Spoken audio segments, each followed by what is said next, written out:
The feeling I get when I break, usually it's there's no real thought behind it. It's just a moment where I can disconnect from everything in life, or just anything that is maybe stressing me out, or maybe I just need to express myself and just get down. But that's the feeling I get most of the time, is freedom. You know, you're free to just express and do what you feel to the music. And I guess since you disconnect from everything, there's no real like thought of anything else around you, or you know, the stuff at home or whatever it is that you're going through. It's just a moment to really just let your energy out for me. Yeah, my name is Roxrite. I represent Renegades, Straight Up B-Boys, and the Red Bull BC1 All-Stars. Well, I mean, there's a few, you know, obviously, I mean, said Straight Up B-Boys and Renegades. Straight Up B-Boys was my first crew. I sometimes mention them because that's just, you know, those are the people that I learned my skill from. You know, they're the ones that really put me on to knowledge and everything, and the dance and the movement. Renegades took it to the next level for me, and they're like family as well. You know, they are family. So these crews are the crews that I came up with and developed with. So repping them, there's a lot of pride there. You know, representing Renegades, it's a local crew from the Bay Area where I grew up. So to me, it's a traditional thing. It's carrying on tradition based on the style, the approach, the mentality of the crew, but also just the people that represent the crew and what they have done for the scene around the world. And obviously the Red Bull BC1 All-Stars, there's a group of people that have the same mentality, same approach in terms of where they're at in their careers and where they're trying to go. Each one of us is our own individual entity almost, where we're all trying to branch out and do our own thing and continue to grow and push this art form to the next level, and also push the professional side of this art form to another level. So since we all have a similar vision, there's already a good chemistry there with that. I've been breaking for 21 years. My biggest accomplishments, I guess, is that I'm still breaking. You know, after 21 years to still be actively doing what I do and at the level that I do it at, that's a lot. But also, you know, some of the biggest things is just being able to inspire people and really reach people and change their lives maybe, or give them opportunity, give them hope, and really help them push to achieve dreams, or push them to push their levels, or just to push wherever they're at in life and make something happen, you know, because for me to get to where I got, it was not an easy road, and it's still something that I'm working on nonstop.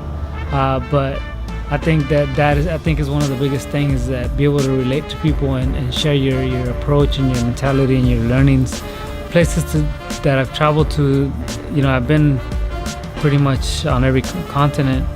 Honestly, I like going south of the equator a lot. I mean, it's not to say that I don't enjoy going north of the equator, like, you know, European countries, or, you know, Asian countries like Korea and Japan. I love all those places as well.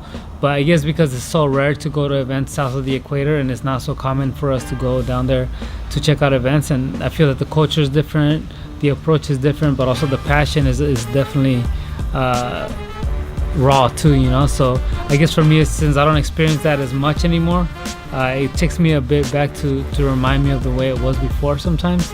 And that's why I want to go to some places south of the equator, Latin America, South Africa, you know, Australia, New Zealand, those places. I get to almost get re-inspired by just that mentality.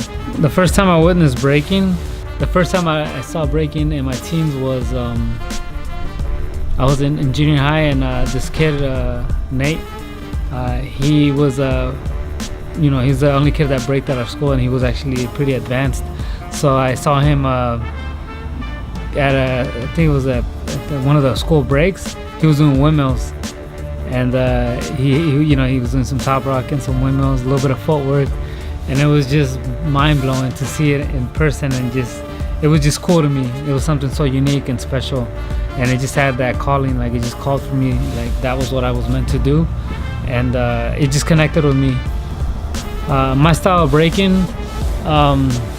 I would say it's just the B-boy style. You know, it's based on the traditional style of breaking, top rocks, footwork, freezes, power. I mean, in the most basic form, but I do try to get a little more complex and diversify my moves, and really try to reinvent old moves. Maybe take old concepts and change them up and make them look different.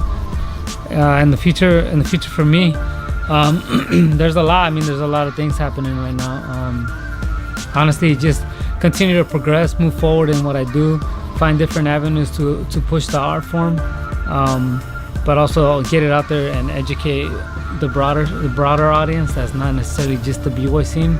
So, you know, with some of the shows that I've been doing with Red Bull and stuff for Red Bull TV, I try to use some of those as a way to get out more and expand more on that side of things. Since obviously, you know, I've been breaking so long already, or just a good amount of time where it's good to expand, but I'm still hungry to want to compete. So I'm expanding there, but I still want to be active, competing and staying out in the scene and judging, teaching it, and battling, but also trying to grow outside of that as well.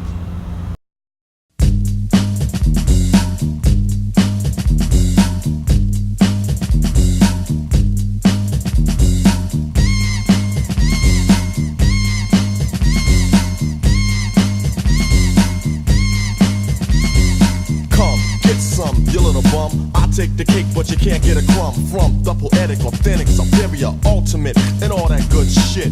I'm the original Asiatic, acrobatic, there you have it. Now get dramatic, creating drama when I'm on the scene, and I pack 'em in mean like Bruce Springsteen. I profile and style is mild, and meanwhile put on trial, a rap pile to exile, make it tumble and stumble, and a rumble just crumble. And I'm still calm and humble. You need another helping hand to swing on. I stand alone, but still you gotta bring on your Batman and Robin, Cagney and Lacey, Starsky and Hutch, but they still can't face me. And if I may make this one thing here clear, that's for you not to come near, period. For I ain't bugging or delirious. My swift tongue's like a sword, that's how severe it is. And I can slice and dice a Fisher Price MC that thought he was nice into minute rice. Single-handed, I ain't with that band stuff, cause he'll scratch the record like flakes of dandruff.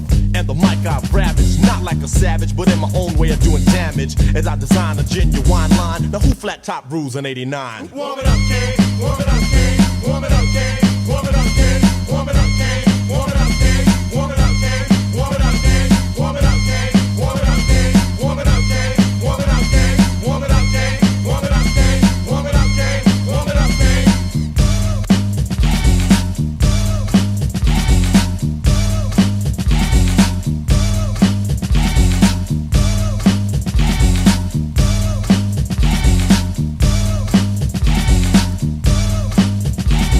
Take two of the man with soul that you probably know. Deli or Scarface, but bright as a Cosby Show. Don't attack rappers, but make everyone hush. They step to me, but can't stop the bum rush. 5, 4, 3, 2, 1. It's all about the aim.